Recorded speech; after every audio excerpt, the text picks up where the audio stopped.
পবিত্র কোরআন থেকে তেলাওয়াত করার জন্য আমি অনুরোধ করছি কুমিল্লা সেন্ট্রাল স্কুল অ্যান্ড কলেজের শিক্ষক মোহাম্মদ নাঈম হুসাইন। মোহাম্মদ নাঈম হুসাইন।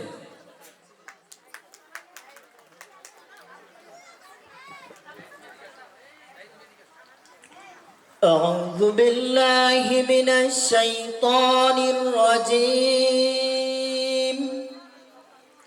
بسم الله الرحمن الرحيم.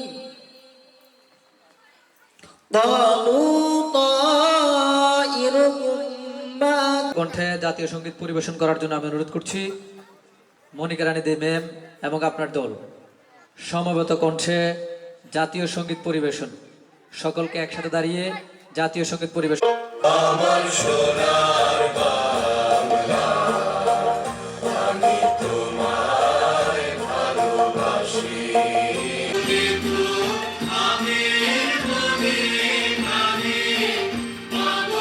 যারা এটার সাথে যুক্ত থাকে তারাই কিন্তু এই কষ্টটা বুঝে। এই যে একটা আজকে হয়তো অনুষ্ঠান ছোট হতে পারে, তারপরেও তো এটি যখন থেকে তারা প্ল্যান করেছে অনুষ্ঠানটা করবে, তখন থেকেই কিন্তু তাদের মধ্যে একটা মানসিক চাপ। সরকারি মহিলা কলেজ কুমিল্লার একটি ঐতিহ্যবাহী প্রতিষ্ঠান। সেই প্রতিষ্ঠানের সম্মানিত অধ্যক্ষ মহোদয় আমাদের উদ্দেশ্যে গুরুত্বপূর্ণ এবং আমাদের ভবিষ্যৎ করণীয় সম্পর্কে কিছু দিক নির্দেশমূলক বক্তব্য দেবেন। আমি সংক্ষিপ্তভাবে আপনাদের উদ্দেশ্যে শুধু বলবো যে আমার শিক্ষার্থী বন্ধুরা যারা আছে, আমরা জানি যে আমাদের প্রিন্সিপাল স্যারও বলেছেন যে আমরা শিক্ষা ব্যবস্থার একটা বেগতিক দশাই বলবো গত 2টি বছর।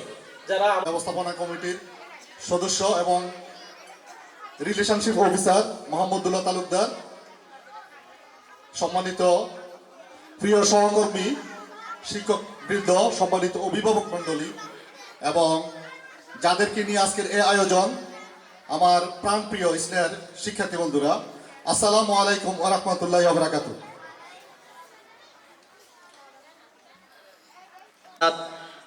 আনোয়ারউদ্দিন আহমেদ স্যার এবং সৈয়দ আব্দুল কাইম স্যারকে আমার বক্তব্য সময়টুকু দিয়ে আমার আজকের বক্তব্য এখানে শেষ করছি। ধন্যবাদ সবাইকে। আসসালামু আলাইকুম। জাগ্রত করে ছাত্রছাত্রীদেরকে আগামী দিনে সুনাগরিক হিসেবে গড়ে তোলা, সেটাই হলো একটা শিক্ষা প্রতিষ্ঠানের আদর্শ এবং ঐতিহ্য। এবং আমরা বাংলাদেশের ইতিহাস এবং ঐতিহ্য দিন দিন হারিয়ে যাচ্ছে। আমরা আশা করি যে এই প্রতিষ্ঠানের মাধ্যমে নতুন ইতিহাস, নতুন ঐতিহ্য সৃষ্টি হবে এবং শিক্ষকরা শুধু শিক্ষার্থীদেরকে লেখাপড়া যেমন মনোনিবেশ করবেন, খেলাধুলা এবং সাংস্কৃতিক হয়েছি, এতে বোঝা যায় যে প্রতিষ্ঠানকে আমরা প্রাণ দিয়ে ভালোবাসি এবং এই প্রতিষ্ঠান এগিয়ে যাক সেটা আমরা চাই। সেই লক্ষ্যে আমি আপনাদেরকে বলবো, প্রতিষ্ঠানের অগ্রগতি প্রিন্সিপাল স্যার বলে গেছেন, আমি যে কথাটা বলবো সেটা হলো প্রত্যেকে আজকে আমরা একটা দায়িত্ব নিয়ে যাব। মনে রাখবেন, আমাদের টিচার আপনাদের বাসায় গিয়ে মেহমান হয়েছে, আপনাদের সাথে কথা বলেছে।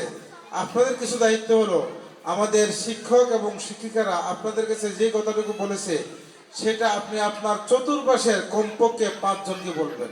আমরা আমাদের প্রোগ্রাম ইনশাআল্লাহ